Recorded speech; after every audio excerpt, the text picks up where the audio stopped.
No capítulo 12 de 2 Coríntios, Paulo continua defendendo seu ministério diante daqueles que questionavam sua autoridade, mas de uma maneira completamente diferente dos falsos mestres. Ele mostra que a verdadeira força do cristão não está em suas realizações, mas na graça de Deus. Vamos então ao penúltimo capítulo da nossa série.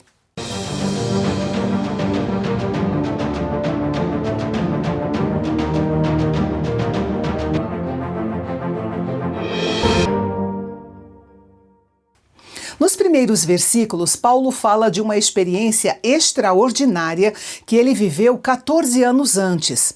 Ele diz que conheceu um homem em Cristo, que foi arrebatado até o terceiro céu. Embora ele fale na terceira pessoa, praticamente todos os estudiosos entendem que Paulo está falando de si mesmo. Ele faz isso por mera humildade, porque não deseja colocar sua experiência espiritual no centro da atenção. Ele diz que não sabe se essa experiência aconteceu no corpo ou fora do corpo, apenas Deus sabe. Isso mostra que ele não tenta explicar aquilo que a Bíblia não explica. Em vez de fazer especulações, ele reconhece seus próprios limites. Paulo diz que foi arrebatado ao terceiro céu. O que significa essa expressão?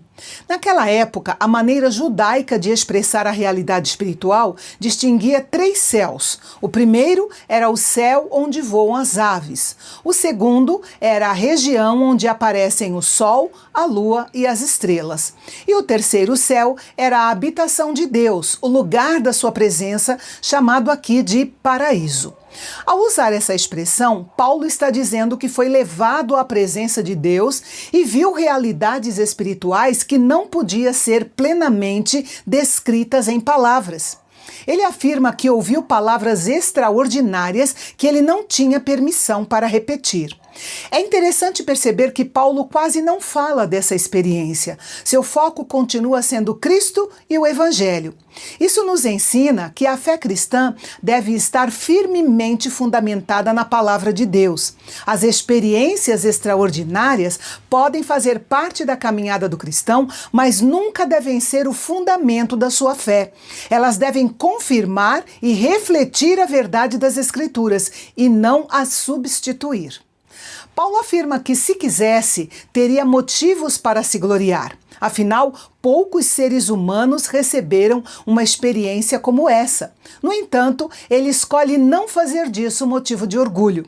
Ele prefere que as pessoas o conheçam pelo que veem na sua vida e pelo que ouvem do seu ensino, e não por experiências extraordinárias.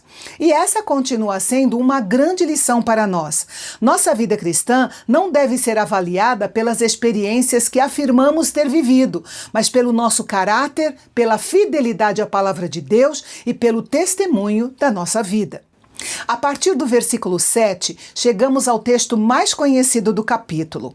Paulo diz que, para que ele não se exaltasse por causa das extraordinárias revelações que havia recebido, foi-lhe dado um espinho na carne. Ao longo da história, surgiram muitas explicações para esse espinho. Alguns acreditam que fosse uma doença nos olhos, outros pensam em uma enfermidade crônica, há ainda quem defenda que se tratava das constantes perseguições ou de pessoas que lhe causavam um grande sofrimento. A verdade é que Paulo nunca revela exatamente o que era esse espinho. E talvez isso tenha sido intencional. Se ele tivesse identificado claramente o problema, apenas pessoas com a mesma dificuldade poderiam se enxergar nesse texto. Mas como Deus não revelou qual era o espinho, essa passagem traz esperança para todos os cristãos. Cada um de nós enfrenta lutas diferentes, mas todos podemos aprender a mesma lição. A graça de Deus é suficiente para nos sustentar em qualquer fraqueza. Cada um de nós possui lutas, limitações ou sofrimentos que gostaríamos que fossem removidos da nossa vida. Paulo diz que orou 3 vezes, pedindo ao Senhor que retirasse aquele sofrimento. Isso nos ensina algo muito importante. Não existe falta de fé em pedir que Deus nos livre das dificuldades. O próprio Jesus, no Getsêmani, orou pedindo que, se fosse possível, o cálice fosse afastado. Mas tanto Jesus quanto Paulo demonstraram submissão à vontade do Pai. Às vezes, Deus responde às nossas orações mudando as circunstâncias. Em outras ocasiões, responde fortalecendo-nos para enfrentá-las. E foi isso que aconteceu com Paulo. O Senhor respondeu: "A minha graça te basta, porque o meu poder se aperfeiçoa na fraqueza." Que resposta extraordinária! Observe que Jesus não promete retirar o espinho, ele promete algo ainda maior: sua graça será suficiente. Graça aqui significa o favor constante de Deus, sua presença, seu cuidado e seu poder sustentando o cristão diariamente. Isso deve mudar completamente a maneira como enxergamos as dificuldades. Nem sempre Deus elimina os nossos problemas, mas nunca nos deixa sem recursos para enfrentá-los. Por isso, Paulo chega a uma conclusão surpreendente. Ele diz: "De boa vontade, pois, mais me gloriarei nas minhas fraquezas." Essa afirmação parece contradizer toda a lógica humana. O mundo ensina que devemos esconder nossas fraquezas. Paulo diz que elas podem revelar o poder de Deus. Obviamente, ele não está dizendo que gosta de sofrer. O que ele afirma é que aprendeu a enxergar suas limitações como oportunidades para depender mais do Senhor. E então ele conclui: "Quando sou fraco, então é que sou forte." Esse é um dos maiores paradoxos da vida cristã. A verdadeira força do cristão não nasce da autoconfiança, mas da dependência de Deus. Quanto mais confiamos apenas em nossas próprias forças, mais percebemos nossas limitações. Mas quanto mais dependemos do Senhor, mais experimentamos o seu poder agindo em nossa vida.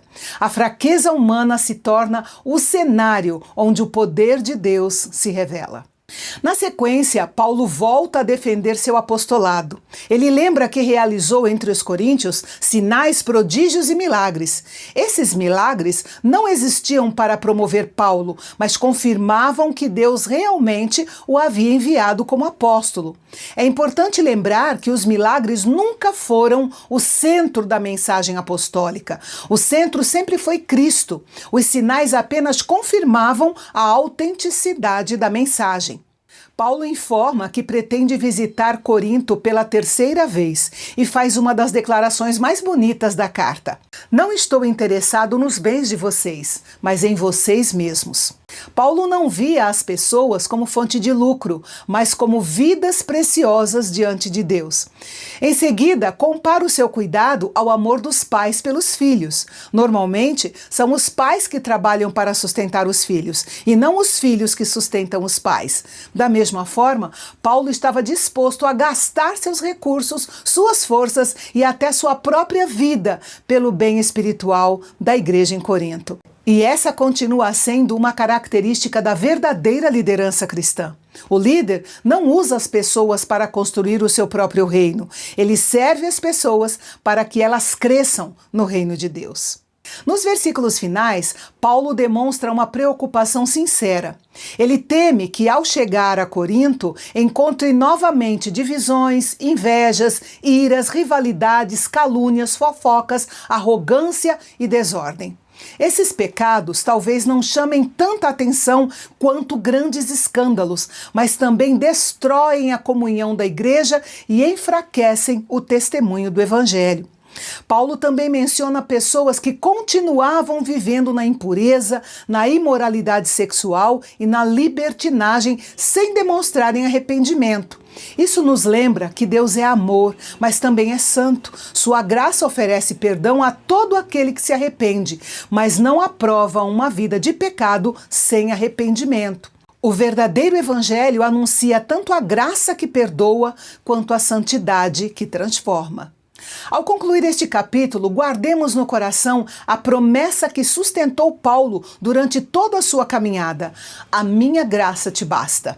Talvez Deus não responda às nossas orações da maneira que esperamos, mas Ele sempre nos dará aquilo de que realmente precisamos. Sua graça é suficiente para cada desafio, cada luta e cada dia da nossa vida. Quando nossas forças se esgotam, o poder de Cristo continua nos sustentando. É na nossa fraqueza que a graça de Deus se torna ainda mais evidente e é na dependência dele que encontramos a verdadeira força.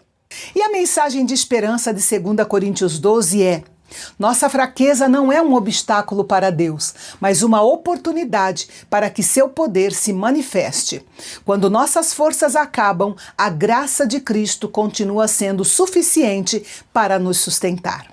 E nós estamos na reta final da nossa jornada por 2 Coríntios. No próximo capítulo, veremos as últimas recomendações de Paulo com um chamado para viver uma fé genuína, perseverante e centrada em Cristo. Você não pode perder o último capítulo da nossa série aqui no Canal Bendito. Até amanhã.